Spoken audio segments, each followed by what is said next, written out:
Now, Zoe, I'm going to go first with this dish because it takes a little bit longer. It's a slow-cooked dish and it's going to fall apart and be... This is the sort of burger that's going to be like a slow-cooked pork burger. I love this sort of dish. It's very popular nowadays to do slow-cooked, you know, Texan beef ribs and those sorts of things.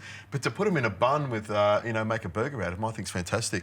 These are all your favourite ingredients. Bread, fat, I've got some lard in there, pork.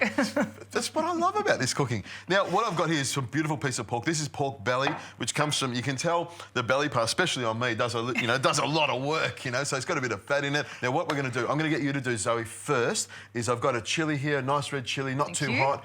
If you can just slice that nicely. I've got a ginger, which I've peeled. Give that a few slices. Need some of this for morning sickness. This is a good one. Morning sickness? Well, I don't have to worry about that in the morning. I do feel sick sometimes in the morning, I know, but it's not necessarily from what you're thinking.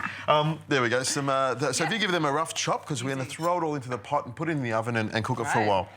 I'll just throw that straight into the pot there. This is an oven pot, so I've got to put a lid on it. And it's almost going to steam in the oven at a low temperature. Excellent. Now, this is something you are keeping on a low temperature, is it? Yeah, about 160 degrees, 170 degrees for about an hour and a half or so. It definitely is a fashionable meat to be eating right now. You see it in every sort of little cafe and restaurant. It's very tasty. They're called the secondary cuts, and they're the cheaper cuts. They're the cuts that take a little bit more cooking. But I think they're fantastic. Now, I'm going to put some salt in there because we know that meat loves salt, but I'm going to be careful of how much salt I am putting in there, which, you know, is probably a surprise to you. Wow. Because I'm putting these ingredients here. I've got ketchup mayonnaise here. Of course. And I'm going to put about, you know, a good dollop of that. Let's say about 3 or 4 tablespoons of ketchup mayonnaise. I've got some rice wine vinegar, which has got some sharpness to it and, you know, a little bit of flavour in there as well. About 3 or 4 tablespoons of that. I'm not really measuring it, but there's some, you know, there's some measurements there if you want to follow a recipe. Now, I've got some premium soy sauce here, which is, you know, nice and strong. You can see it's a little bit lighter and I can definitely see why you don't need to add a lot of salt. All of those things, apart from the vinegar, have a lot of added sodium to them. Now, I've got some honey here because I do like sweetness, as I said before. A nice sort of dollop of honey. Let's say about 3 or 4 tablespoons of that. That's going to be sweet. It is. I'm going to put some more sugar in as well. But we want some spiciness to it, some heat. You've got some fresh chilli there. I'm going to put about a tablespoon or about a tablespoon and a half of dried chilli on there. There we go, a little bit more because we like it hot. It's going to have a bit of a punch to it because, I mean, I chopped some chilli for you and we've got the flake chilli. It's got some kick for sure. The ginger, the chilli, the garlic, which you so beautifully chopped up for me. And I've also got some other things here, some orange peel, which you can find in Asian grocery store or supermarket. That orange peel added to food. It's lovely. It's not too strong. It's dried. You can crunch it up if you want, but this is all going to cook nicely. That sounds like a sort of a vinegary smell to it. It has. It has. You're probably also getting some vinegar off this as well. But I've got some star anise here. You can buy this ground. Or whole like this and dried straight in there as well. That's actually really good for your digestive system. I'll probably need I need to help with the digestive system after this one. Yes, you will. And a cinnamon quill, you throw that in there. Now, if you can pass me that stock, and I'll grab this sugar because I want a little bit more sugar in there. About a tablespoon of sugar in there because I think I've got enough sweetness in there. It has to be sweet. All that saltiness, all that flavour, but it all sort of comes together and flavours the pork. Evaporates. It does. It does. Evaporates and all the carbohydrate, all the bad part of it just sort of goes into the atmosphere. There we go. Now, I've got some chicken stock in here. You can use water, you can use beef stock, you can use some wine if you want. Chicken stock's great. I love it. And I'll throw it all in there at once, give it a bit of a wiggle round, and then all I'm going to do is put this into the oven. Into the oven, as I said before, at 160 degrees Celsius, 170 if you wanted to go faster, for about an hour and a half. And what I'm going to do is put a lid on it so it actually steams in there. Now, I'll know when it's cooked when I press my finger into it or get a fork, push it into the meat and it falls apart. And that's how I know it's cooked.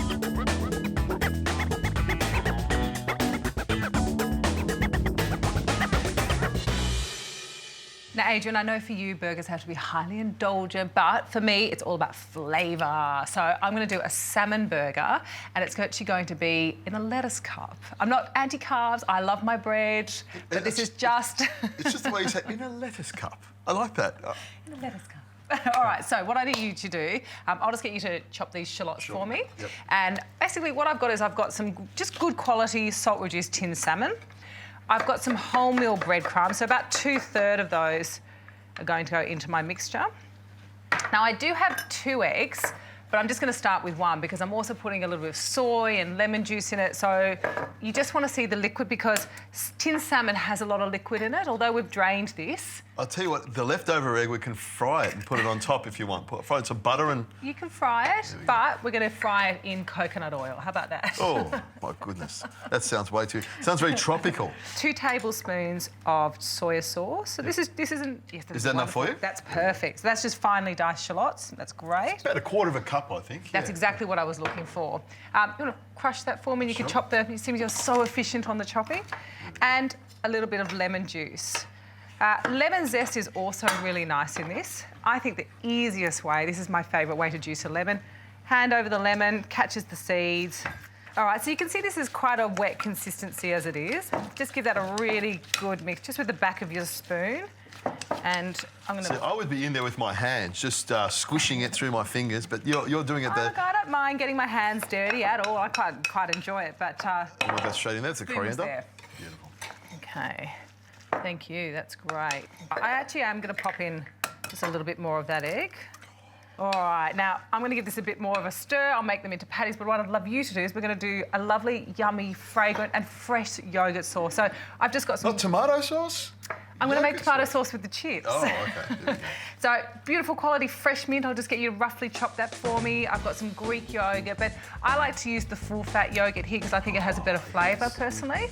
Some Lebanese cucumber, a bit of lemon juice, lemon zest, and salt and pepper. But please go easy on the salt.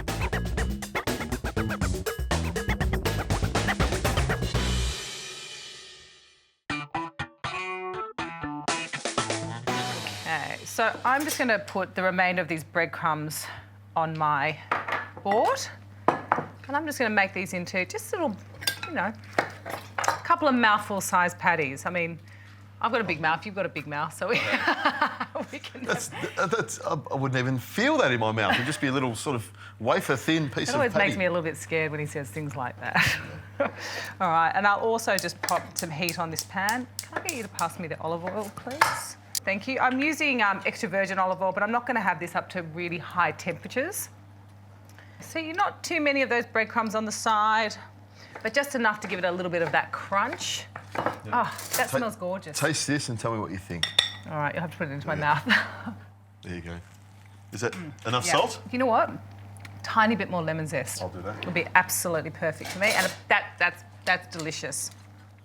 Nice thing about something like that is that's something you could prepare earlier on because the flavours only get better. I'm going to make the last of this one, and you've got a couple more stages on your burger to go. Once these are cooking, I'll clean this down. I'll make a nice little coleslaw to go with my burger. Then we'll pull it all apart and put some coleslaw with some pork. Oh, I can't wait for this one.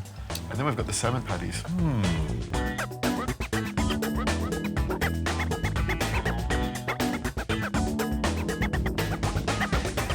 So your salmon patties or burgers are nearly ready. I'm going to make a coleslaw to go with mine. Nice. I love coleslaw. I've got some cabbage, some pickled ginger with a slightly Japanese feel, some spring onions, cucumber, coriander, some radish. I'm going to mix that together while you finish yours off. So that's a really Asian coleslaw to go, obviously, with those sort of lovely Asian flavours that you've put into the pork. Perfect. I mean, you can use whatever you want. Everyone's got their recipe for coleslaw, Nana's recipe. You can use whatever you want. It doesn't really matter. They smell great, Zoe. Well, these were really easy. I mean, I had them cooking for probably about 2 to 3 minutes each side because obviously the salmon's cooked. A little bit more if you want them, but they really smell good and they're so easy to do. Now, my cabbage goes into the bowl. What I do with the cabbage, I put a bit of salt on it, which sort of breaks it down and softens it up a little bit. It's a little trick my Nana taught me, and you'll see after a couple of minutes the water comes out of it and it softens up. It must pull the water out. So I've just got my lettuce. So I'm just using cos lettuce. I've just chopped it and cleaned it all up. But, you could use your iceberg lettuce if you'd like to. Just something that you'll be able to hold the patty inside. All right, so I'm going to generously put a couple of tablespoons. I like to put one on the bottom first because it holds the patty. And then I like to put one on top as well. Now, this is pretty healthy, this coleslaw, isn't it? Yeah, that looks great. You like it? I've got to say, I mean, I love all those fresh flavours. Right, I spoke too soon. Up until this point here, where I put distance as well. a nice... I love this mayonnaise. You can squirt it from that angle there. It's like making cocktails. Here we go. You could use yoghurt. No, I don't know. So, I'm going to pop a little bit more on top. You can put a slice of tomato on it. You can put some grated carrot. Mine are good to go.